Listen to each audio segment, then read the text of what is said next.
Isang magandang araw sa inyong lahat. Ngayon ay Lunes, January 27, 2025. At narito po ang ulat ng panahon hanggang sa susunod na 24 oras. At iyan po ay iulat sa atin ng ating partner. Pasok, partner!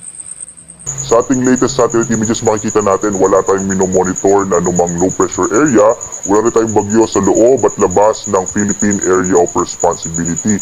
At ngayon ng buwan ng Enero, malit na po yung chance base sa pinakuling datos natin na magkaroon tayo ng bagyo.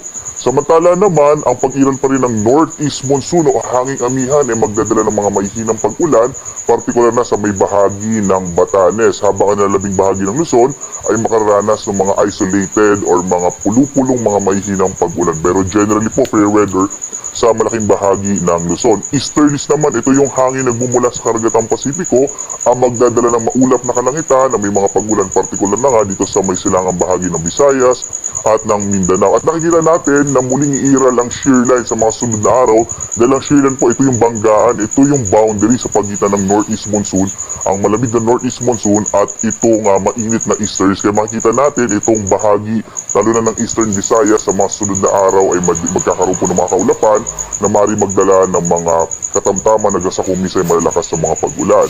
Ang iba pang bahagi ng Visayas at Mindanao ay patuloy na makararanas ng mga isolated rain showers and thunderstorms. Yan ay dulot ng easterlies at mga localized thunderstorms.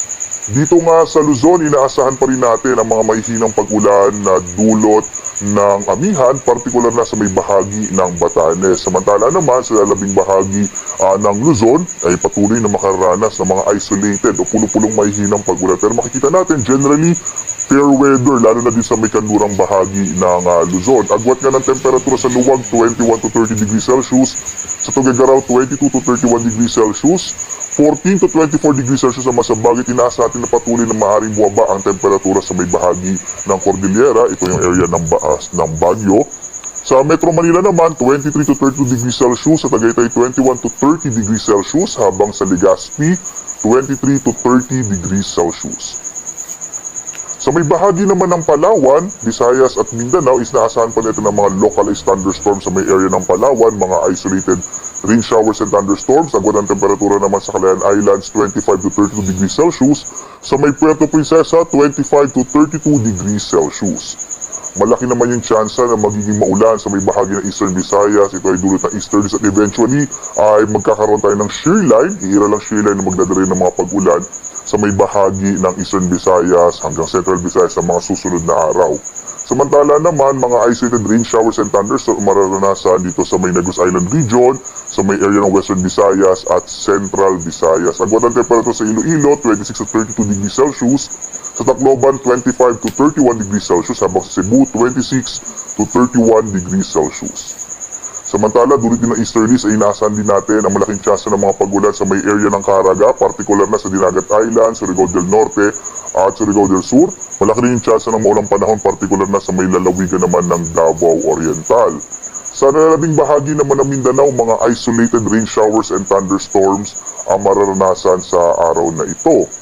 Agwat ang temperatura sa Zamboanga, 24 to 33 degrees Celsius. Sa Cagayan de Oro, 24 to 31 degrees Celsius. Habang sa Davao, 24 to 33 degrees Celsius. Samantala, may nakataas po tayong gale warning ngayon, partikular na sa may area ng Batanes at Babuyan Islands. Patuloy tayong nagbababala sa mga kababayan natin, lalong-lalo na sa mga malito sakyang pandagat, na iwasan mo ng pumalaot sa may hilagang bahagi, mga hilagang baybayin ng Hilagang Luzon, dahil magiging maalon yung karagatan. Ito ay dulot ng northeast monsoon o hanging amihan na maaaring magpatuloy hanggang sa mga susunod na araw.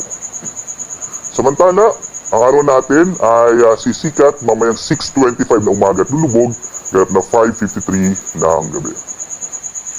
Hanggang dito na lamang po at naway nakatulong kami kahit sa maliit na bahagi ng aming kaalaman. Bye-bye and see you on my next weather update.